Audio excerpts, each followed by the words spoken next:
Olá, meus queridos, que a graça e a paz do nosso Senhor Jesus Cristo esteja conosco. Nesse momento tão especial de culto ao Senhor, onde nós meditaremos na palavra de Deus. E eu quero convidar os irmãos a abrir suas Bíblias em Romanos, capítulo de número 8. Nós vamos ler o versículo 15. Romanos 8, versículo 15.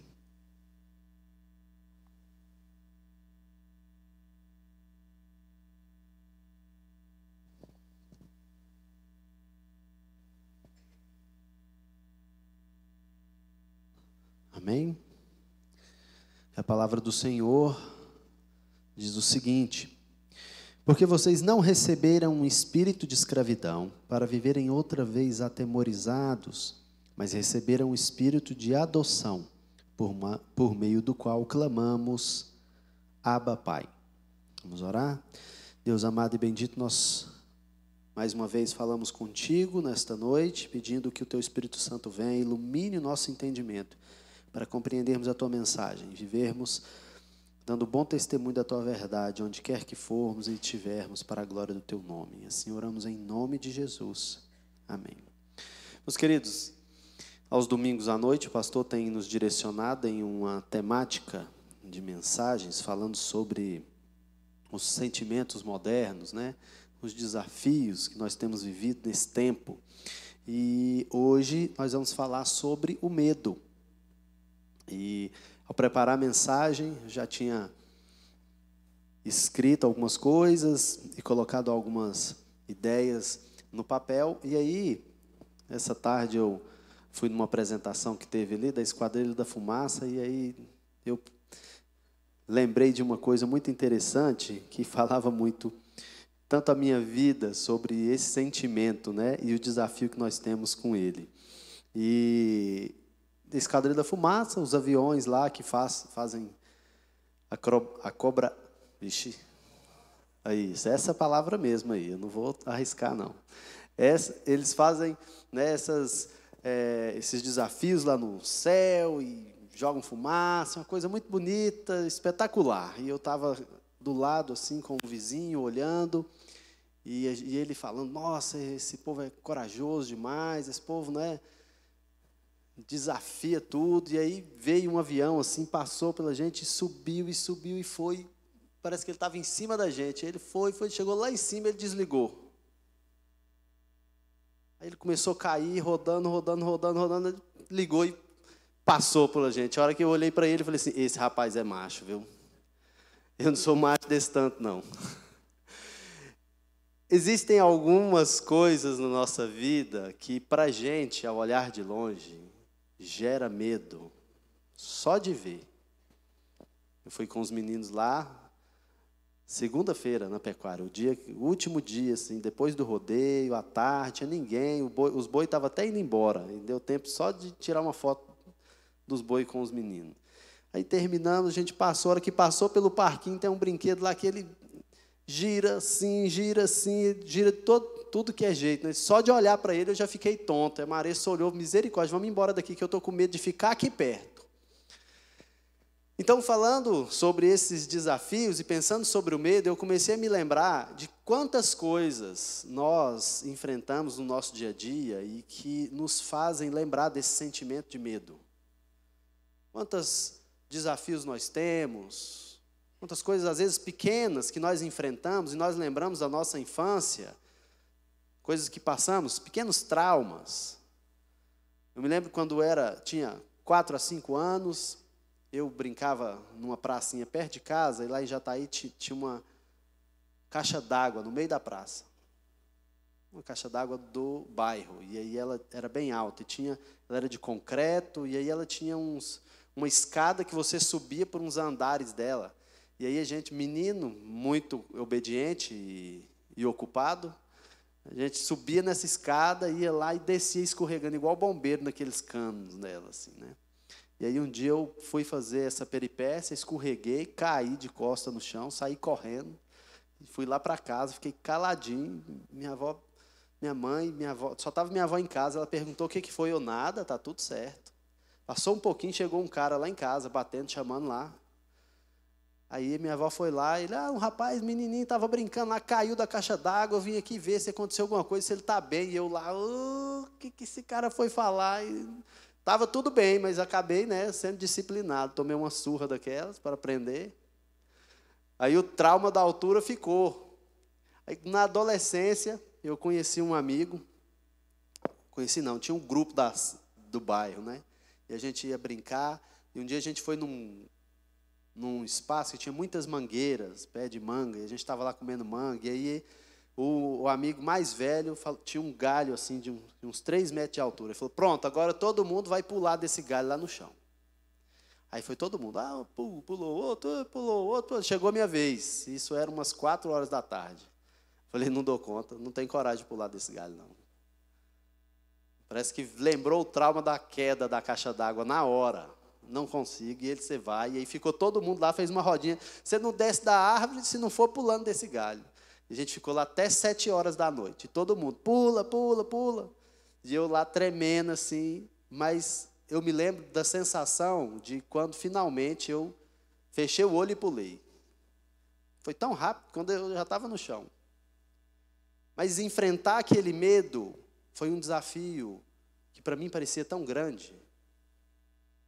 E quantos desafios nós temos enfrentado todos os dias e temos encontrado uma barreira chamada medo para lidar com ela. O medo faz parte da nossa vida, ele é um mecanismo de defesa do nosso corpo. Mas nós podemos observar a forma como o mundo tem se desenvolvido, como as pessoas têm reagido e se envolvido em tudo. Nós temos percebido que o medo se tornou algo mais generalizado. Um desafio que vai além do mecanismo de defesa ou dos pequenos medos que nós enfrentamos das coisas realmente perigosas. O medo começou a ser desenvolvido como uma reação que sai de qualquer lugar. A gente começa a ter medo das relações, a gente começa a ter medo de coisas que nem aconteceu, a gente começa a viver em uma ansiedade por questões N que vão surgindo na nossa vida. Vai se instaurando uma verdadeira cultura do medo na nossa sociedade. As pessoas têm buscado atalhos para enfrentar esses desafios. E esses atalhos têm se relacionado muito mais com uma forma de se fechar para aquilo que está acontecendo, talvez pelos os vícios dos jogos, internet, redes sociais, coisas que mais nos fazem reprimir e nos esconder e que têm nos levado a algo muito pior. Nós temos desenvolvido vícios, nós temos perdido a essência, a coragem de enfrentar os nossos medos. Essa cultura do medo tem se instaurado no nosso meio. Mas toda a psicologia e os estudos tentam entender o porquê disso, compreendem os resultados de tudo que está acontecendo. Mas eles não conseguem ir à raiz do problema. A raiz do problema vem de um coração que busca segurança em ídolos. Um coração que vive sob o espírito de escravidão. A mensagem de esperança para nós essa noite, que nós meditaremos e refletiremos, é que a palavra de Deus, viva e vibrante, tem a resposta para isso. Ela nos convida à maturidade de fé, na convicção inabalável, na segurança, de que só pode ser encontrada em Deus. O texto de Romanos é um bálsamo, meus irmãos, para a alma amedrontada. É uma declaração de liberdade que transforma nossa identidade e o nosso relacionamento com o Senhor. Observe que o texto começa falando da nossa realidade, de algo mais profundo do que as circunstâncias momentâneas que nós vivemos. Ele vai na raiz do problema e começa a falar sobre como nós estamos vivendo nesse tempo. Os desafios que não eram só dos romanos, quando Paulo escreveu. Os desafios que ainda são para cada um de nós, para aqueles que, principalmente, ainda não creram em Cristo Jesus. E ele começa o texto dizendo o seguinte: porque vocês não receberam um espírito de escravidão para viverem outra vez atemorizados ou sendo escravos do medo. Para nós entendermos o que Paulo quer dizer com isso, a gente precisa entender o que ele estava dizendo na narrativa de Romanos até o capítulo de número 8. E se nós abrirmos a palavra de Deus, nós vamos perceber que Paulo começa a construir a realidade do homem nessa carta. Dos capítulos 1 ao 3, ele começa a expor a condição pecaminosa da humanidade. Como nós vivemos em um mundo criado por Deus, que exalta e mostra a glória de Deus, mas nós não o reconhecemos como Deus. Estamos fechados para nós mesmos, estamos buscando solução para os nossos desejos e prazeres, tapando os nossos olhos e ouvidos para aquilo que Deus tem falado, não só na sua revelação especial, que é a palavra de Deus, mas na própria revelação natural, que é o mundo criado. Então ele caminha em direção à gloriosa verdade da justificação pela fé em Cristo.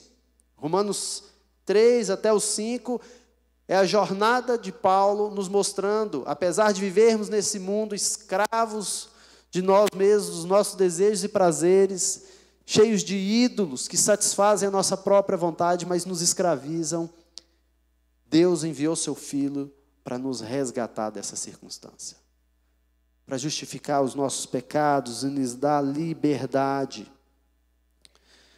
Ele fala sobre isso e aponta que nós somos declarados justos não por nossos méritos, não é pelo que nós fazemos, não é pelo nosso esforço, não é pela nossa força, mas é pela graça e misericórdia de Deus. E depois disso, nos capítulos 6 e 7, Paulo fala sobre a santificação. Você encontrou liberdade em Jesus, você foi liberto de tudo aquilo que te prendia, os ídolos que te escravizavam, mas agora há uma jornada de santidade nesse tempo. Nos capítulos 6 e 7, Paulo discorre sobre isso. A luta contra o pecado, a liberdade do domínio da lei, dos méritos.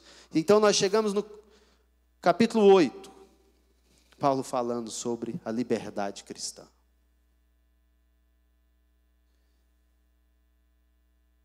Esse capítulo é o capítulo do Espírito. Paulo constrói a narrativa nos mostrando que a vida que está buscando dependência no Espírito, que aprende do Espírito, que busca no Espírito de Deus as forças para enfrentar os desafios, é a verdadeira vida de liberdade. Mas a vida que ainda encontra na carne a resposta para as suas angústias, para os seus medos, para os seus desafios, é uma vida sob o domínio da lei. E essa vida nos leva à frustração, à condenação, ao medo. É um espírito de escravidão, onde nós vivemos sobre o chicote do desempenho.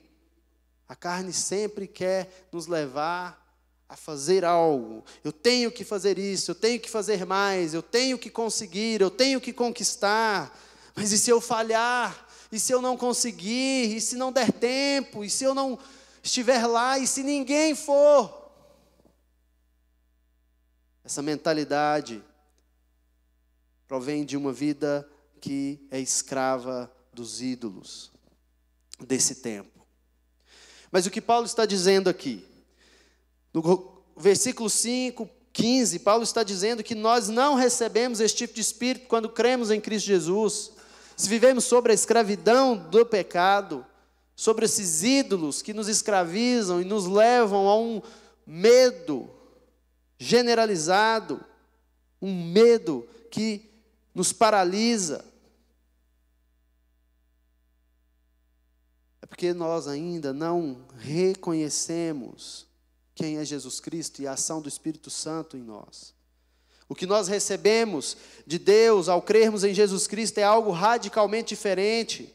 A verdade de Romanos 8,15, meus irmãos, é que o que nós recebemos de Deus nos liberta,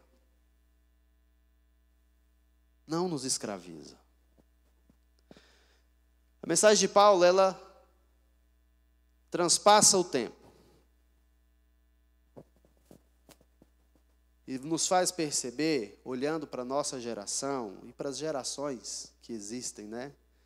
Aqui mesmo na igreja,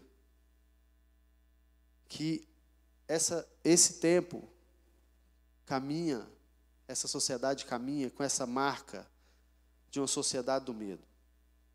Ela vai se manifestando de algumas maneiras. Por exemplo, as pessoas que nasceram antes de 1980, são os geração X, baby boomers, são pessoas que são mais ligadas à estabilidade,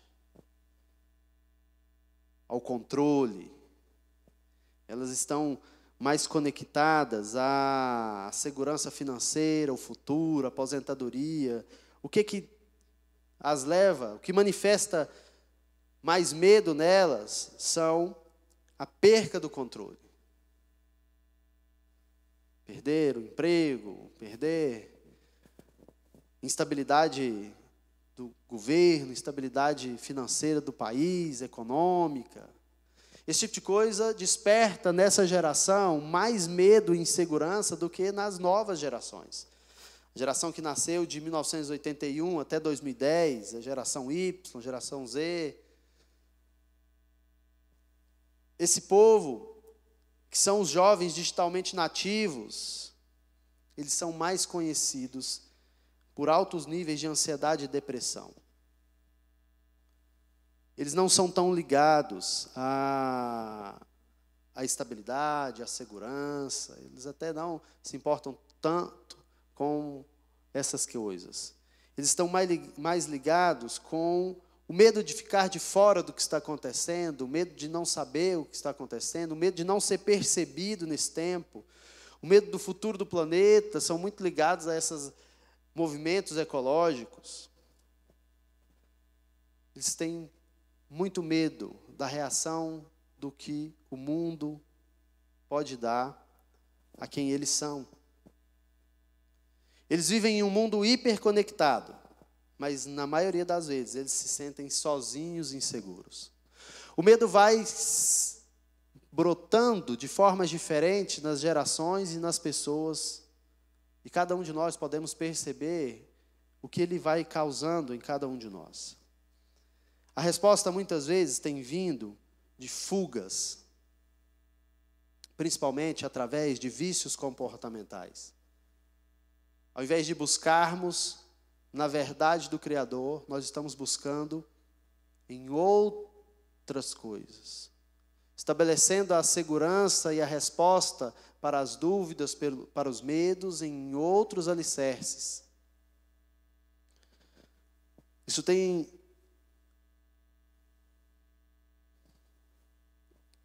sido evidente da forma como as pessoas têm se envolvido de forma problemática com a internet, com as mídias sociais, jogos, vícios de compra online.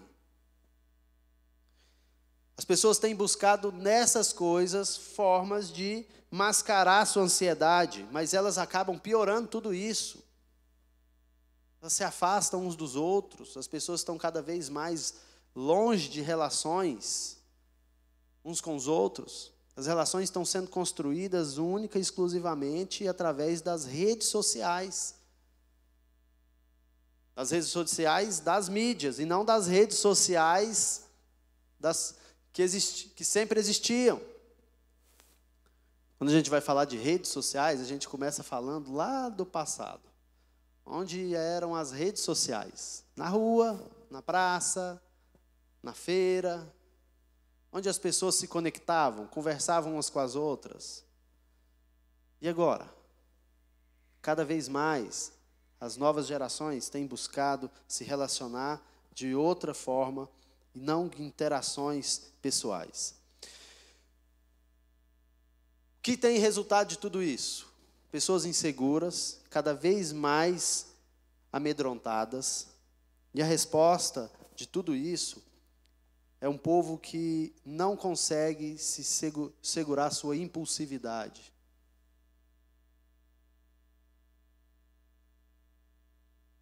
A maioria desses vícios comportamentais são caracterizados por isso, por impulsividade. E aí eu acho interessante, fazendo algumas pesquisas sobre isso, eu vi alguns estudos falando o seguinte, que os vícios, todos esses ídolos que as pessoas têm buscado se envolver para mascarar seu medo e os desafios dessa vida, esse tipo de coisa altera o seu cérebro, o córtex pré-frontal, que é responsável por controlar sua impulsividade. Sabe, aqueles desejos de fazer alguma coisa e você falar não. Ou quando você está fazendo uma coisa assim que está muito boa e você fala, não, mas eu preciso parar, e aí você para. Esse tipo de controle é afetado pelos vícios. Por esses ídolos que tomam conta da nossa vida. E aí, por que se torna um vício? Porque você não tem mais controle sobre aquilo. Você está assim, mexendo na internet, rolando, o feed, mexendo, e passa 30, 40 minutos, 1 hora, 2 horas, e você sabe que precisa parar, mas você não para. Você começa a jogar e apostar, e perde, mas vai de novo, e tenta de novo, e já perdeu tudo, e está tudo bagunçado, você não consegue parar, você não consegue se controlar. A resposta que nós, como homens, temos buscado para os desafios da nossa vida, nos tornam escravos. A resposta que nós buscamos em nós mesmos, nas nossas ideias, nos nossos desejos, nos levam a essa circunstância de escravidão. Mas tudo isso nos leva de volta a uma premissa importante: a idolatria nos cega. O medo, muitas vezes, é uma resposta mentirosa dos nossos ídolos para nos manter escravizados. Por isso que a palavra de Deus nos confronta diante disso. Quando nós buscamos segurança, validação e alívio em algo que não é Deus, seja tecnologia, aprovação social, consumo, qualquer outra coisa, nós estamos construindo nossa vida sobre areia.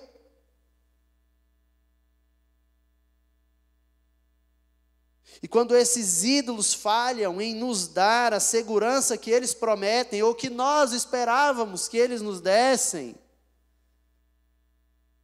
o medo então se torna a resposta do nosso coração.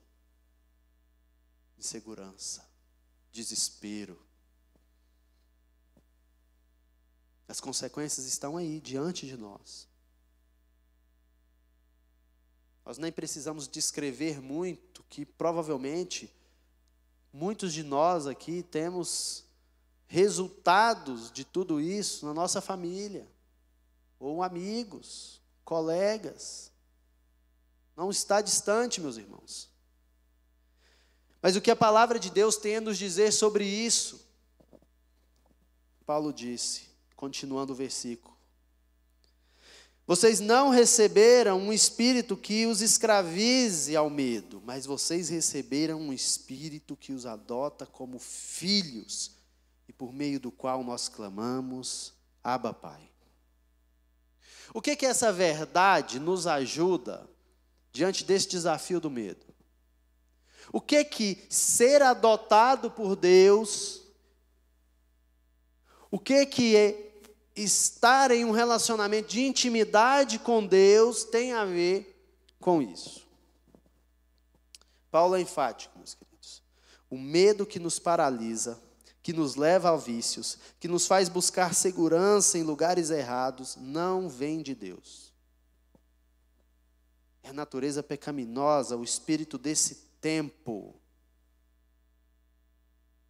que está o tempo todo nos levando a uma vida de desempenho, de legalismo.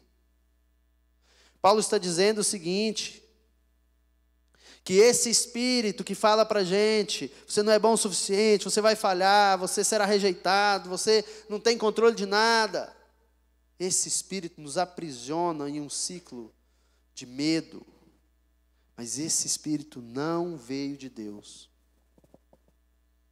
Essa escravidão que corrompe, toma conta e controla a sociedade, não veio de Deus.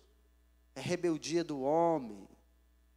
É nós vivendo em busca da satisfação própria e dos nossos próprios desejos, enganados pela mentira do pecado. A revolução é que nós não somos mais escravos se cremos em Cristo Jesus. A liberdade que Jesus comprou na cruz é nos dada de graça, pela fé. Nós somos finalmente libertos daquilo que não poderíamos escapar. Deus nos dá o alívio tão desejado e buscado, mas que nós não estávamos encontrando. Nós somos agora filhos, meus queridos. Isso é uma mudança radical de identidade e de status. Olha só, no mundo romano, a adoção era um ato legal que conferia ao adotado todos os direitos e privilégios de um filho nascido na família, incluindo a herança. Se você adotasse uma pessoa, a sua herança era repartida para ele juntamente com os seus filhos legítimos. Uma vez adotado, ele não podia mais ser deserdado. Quando Paulo está falando aos romanos sobre isso, ele está dizendo exatamente para esse povo que crê em Cristo e hoje para cada um de nós. Essa é a nossa posição diante de Deus se cremos em Cristo Jesus. Nós somos feitos filhos de Deus. Nós não seremos mais abandonados. Nós não somos mais definidos pelo aquilo que fazemos. Nós não somos mais definidos pelos nossos erros, pelas nossas falhas, pela nossa ansiedade, pelos nossos vícios, pela validação do mundo. Nós não somos validados por isso. Nós somos definidos por quem Deus diz que nós somos. O espírito que nós recebemos em Jesus Cristo não é um espírito de escravidão, mas um de liberdade. E Ele diz para cada um que crê em Jesus Cristo: você é filho de Deus. Em Cristo Jesus, nós somos adotados no Senhor e vinculados a Ele de forma eterna e permanente. Pense na segurança de um filho, meus queridos. Pense na segurança que um filho sente a estar do lado do seu pai amoroso. Ele não vive com medo. Ele não vive temeroso. Ele confia no seu pai. Ele se sente seguro, ele sabe que ele pertence a um lugar e ele está no seu lugar. Essa filiação é a base da segurança mais profunda que nós podemos ter.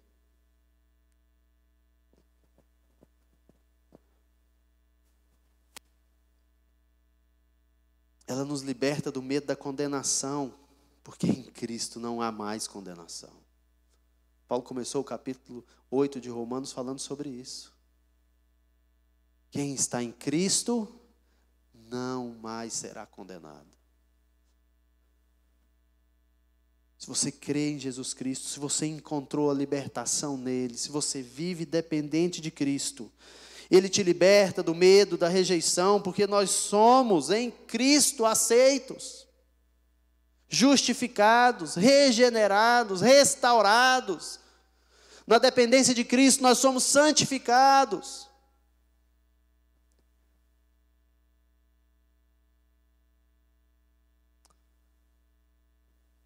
Essa verdade, meus irmãos, desmascara a idolatria. Ela destrói as amarras da escravidão que nos aprisionam a esse tempo. Olha, a busca por ídolos nesse tempo é uma tentativa de preencher um vazio que só a filiação em Deus pode preencher.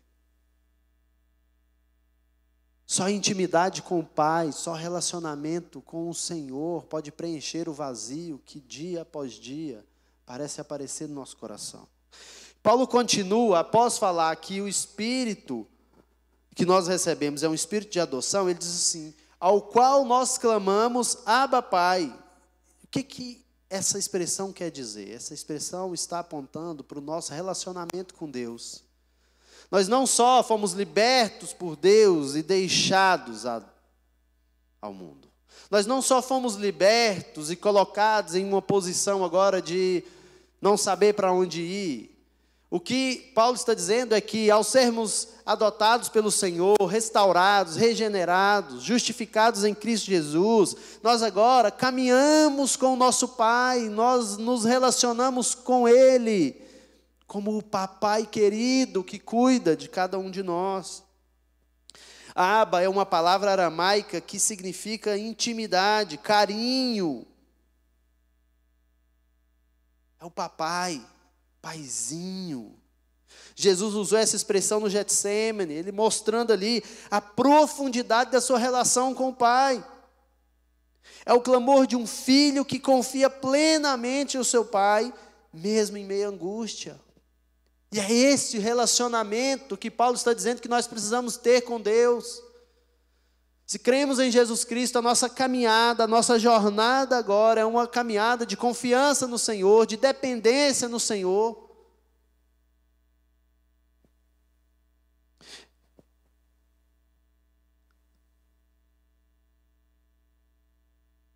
É o Espírito Santo que nos capacita a clamar, Abba, Pai. É a presença de Jesus na nossa vida que nos ajuda a entender e a viver esse relacionamento de intimidade. Como filhos, somos herdeiros. Temos uma herança eterna, uma esperança viva que combate o desespero.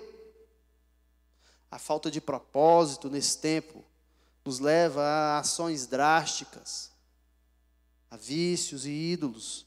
Mas a esperança em Cristo é o antídoto para a desesperança que alimenta todo o medo desse tempo, dessa sociedade, que nós somos suscetíveis.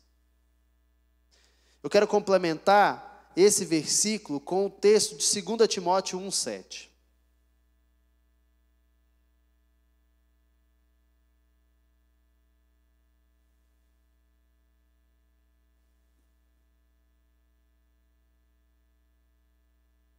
O texto de 2 Timóteo diz o seguinte: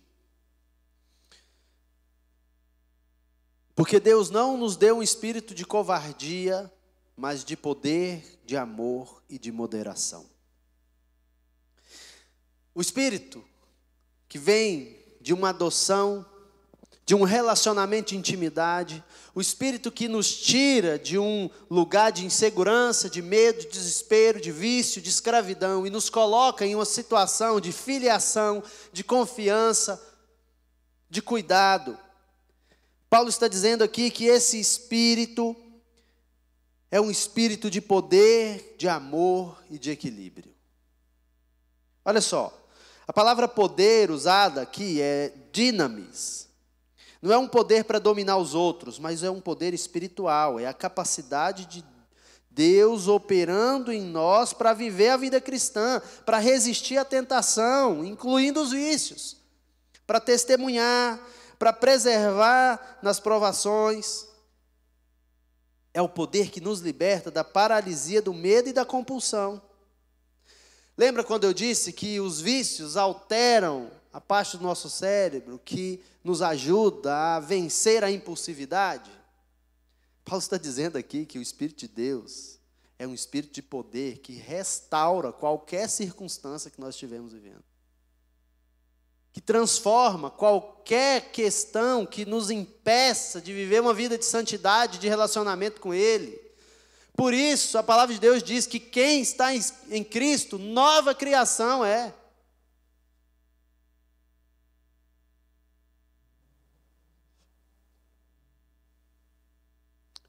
O Espírito de Deus nos dá o poder para dizer não ao impulso destrutivo. É o poder para quebrar os ciclos de medo e de vícios, de ídolos da nossa vida. Ele diz que é também de amor, e a palavra aqui é ágape. Este é um amor divino, o amor sacrificial e incondicional.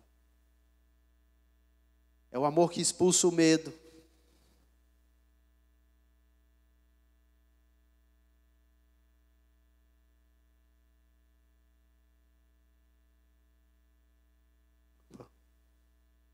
Vou voltar aqui.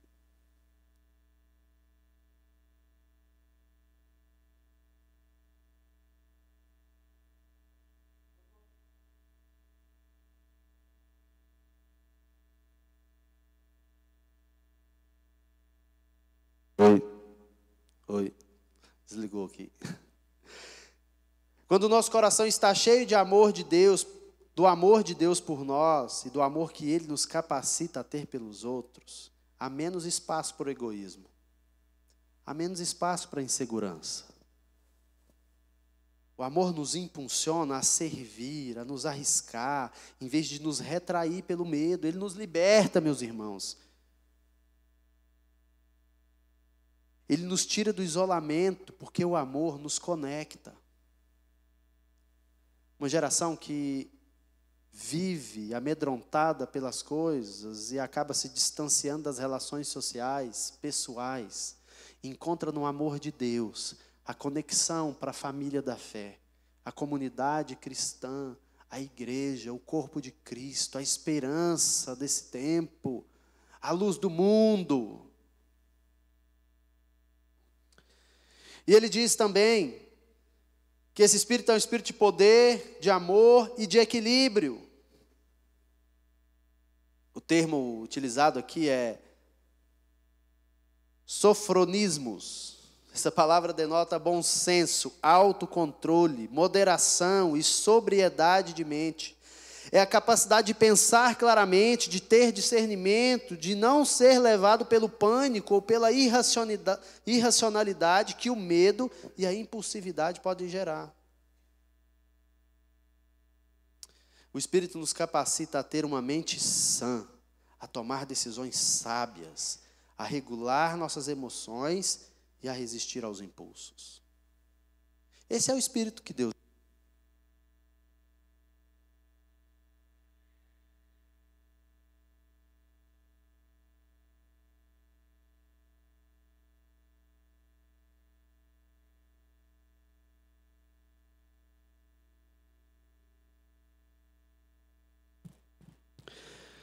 Esse é o Espírito que Deus nos deu. Por isso Paulo foca essa mensagem em dizer para as pessoas: olha, vocês que viviam escravos desse tempo, dos seus desejos, dos vícios, dos ídolos que vocês mesmos construíram para si mesmos, podem ser libertos em Jesus Cristo. Aquele que veio, padeceu, morreu e ressuscitou, está nos oferecendo de graça a liberdade e a vida. E não só uma liberdade momentânea, mas ela nos capacita a continuar a nossa jornada de santidade, resistindo às tentações, sendo restaurados pelo poder de Deus, sendo consolados pelo amor de Deus, e com uma mente sã, com uma mente sóbria, nós temos o equilíbrio de fugir da aparência do mal. Esse é o poder que o Espírito Santo de Deus nos dá. Mas quando nós olhamos para isso, a gente se pergunta: como nós podemos viver essa verdade em nosso dia a dia? Em um mundo tão cheio de medo, de tentações, como nós podemos manifestar esse espírito de poder, de amor, de equilíbrio como filho de Deus? Então quero trazer alguns pontos de desafio para cada um de nós como igreja.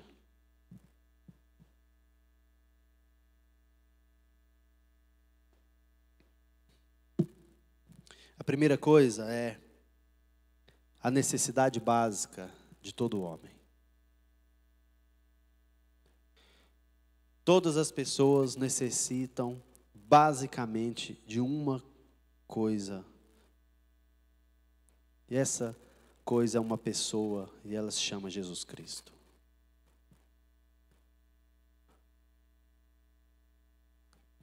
O idólatra, ele precisa ser liberto do ídolo. Mas para ele ser liberto do ídolo, ele precisa de Jesus Cristo. O pecador só consegue vencer o pecado pelo poder do Espírito, por isso ele precisa de Jesus Cristo. Por isso nós precisamos encontrar nossa identidade em Jesus. Nós precisamos reafirmar e viver essa verdade, que nossa identidade está em Jesus Cristo.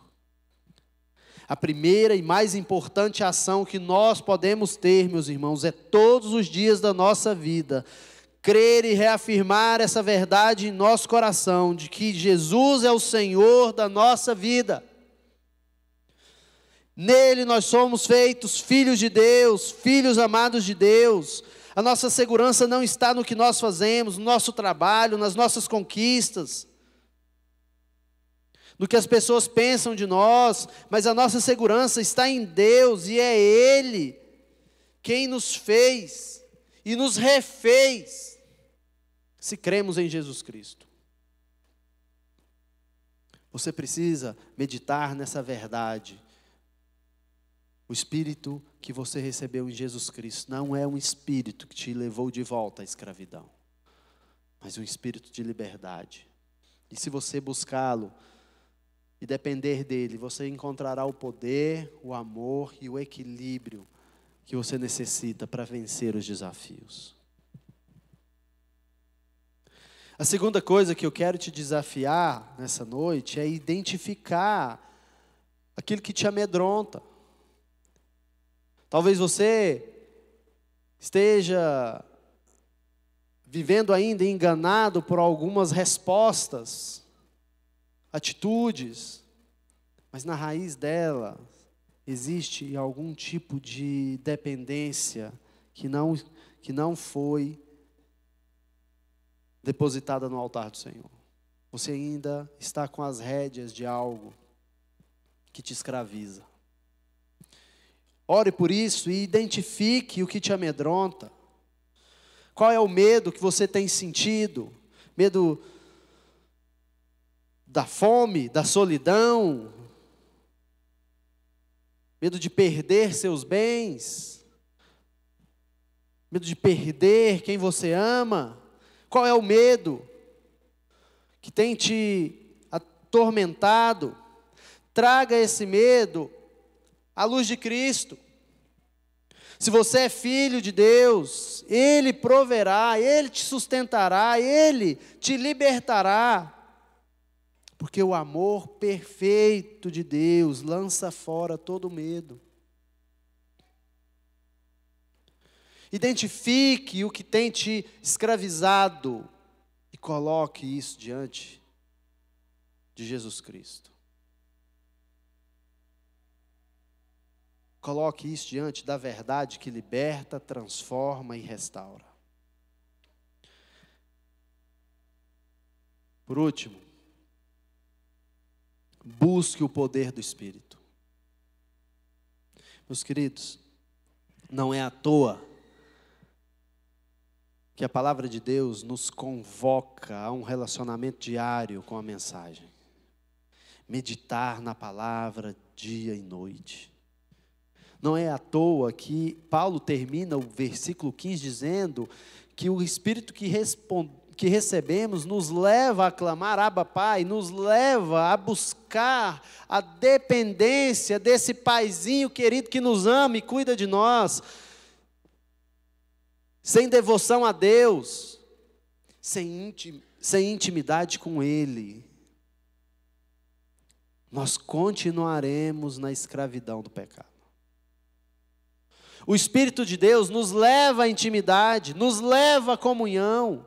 Por isso que a narrativa de Romanos, ela começa falando da nossa circunstância pecaminosa, fala sobre a obra de Cristo, a justificação, a redenção, nos leva ao desafio da santificação e diz, olha, Vencer este mundo é possível, porque quem crê em Jesus Cristo tem o poder para isso. Vencer este mundo é possível, porque quem está em Cristo, nova criatura é. Vencer este medo que te aprisiona, que te paralisa, é possível, porque Cristo é o libertador, o quebrador de correntes, é aquele que comprou por alto preço a nossa vida. Você só precisa crer nele, professar a fé de todo o seu coração, viver dependendo dele. Então busque o poder do Espírito. Peça ao Espírito Santo que opere em você o poder, o amor e o equilíbrio. Ele é seu consolador, Ele é seu ajudador. Viva sobre a realidade do mundo espiritual. A gente confia tanto no que é físico. A gente confia tanto nos tesouros desse mundo. E a palavra de Deus já nos disse: esses tesouros aí são comidos pela traça, levados pelo ladrão. Eles se perdem, são corroídos pela ferrugem. E você confia neles. Há um tesouro que nunca escapará das nossas mãos, se nós entregarmos a nossa vida a Jesus. Esse tesouro é nos dado na eternidade. Meus irmãos, o medo é uma ilusão que nos aprisiona. Ele diz um monte de coisa, e dentre elas, que nós não somos suficientes, que nós não somos amados, que estamos sozinhos. Ele nos empurra para vícios e comportamentos autodestrutivos. Mas a verdade da palavra de Deus é que nós somos libertos em Jesus Cristo, se crermos nele. A verdade da palavra de Deus, Deus não nos deu um espírito de covardia, de poder, de amor, de equilíbrio. Ele nos convida a uma fé viva e vibrante, a uma alegria intencional, a um testemunho intencional, a uma vida que vive para adorar e proclamar a verdade. Há um coração rendido ao Criador, seguro em sua palavra. Eu te convido hoje a baixar sua cabeça e a clamar: Abba, Pai. A buscar no Espírito Santo de Deus a força, o poder, o amor e o equilíbrio que te ajude a vencer qualquer medo e insegurança que esteja rondando o seu coração. Que Abba, Pai não seja só uma frase, mas uma expressão profunda, que vem lá da sua alma. Uma certeza inabalável de que você pertence a Deus, de que você é amado por Deus, de que você está seguro nele, porque você crê em Jesus Cristo. Essa verdade nos liberta, porque essa verdade é uma pessoa, e Ele tem todo o poder e toda a autoridade. Então busque a Ele, fale com o Senhor. Viva uma vida com propósito, cheio de esperança, e proclame essa esperança, porque esse mundo precisa dela. Esse tempo precisa de Jesus. Talvez você precise reconhecer Jesus no seu coração hoje. Talvez você esteja aqui e percebeu que existem medos no seu coração, que são resultados de uma escravidão. Eu quero te dizer que Jesus pode te libertar. Você só precisa crer e professar Ele como o Senhor e Salvador da sua vida. Nós vamos cantar uma música. Enquanto essa música é cantada, eu te convido a buscar no Senhor, buscar no Espírito Santo a força para tomar essa decisão de crer que Ele tem o poder para te transformar.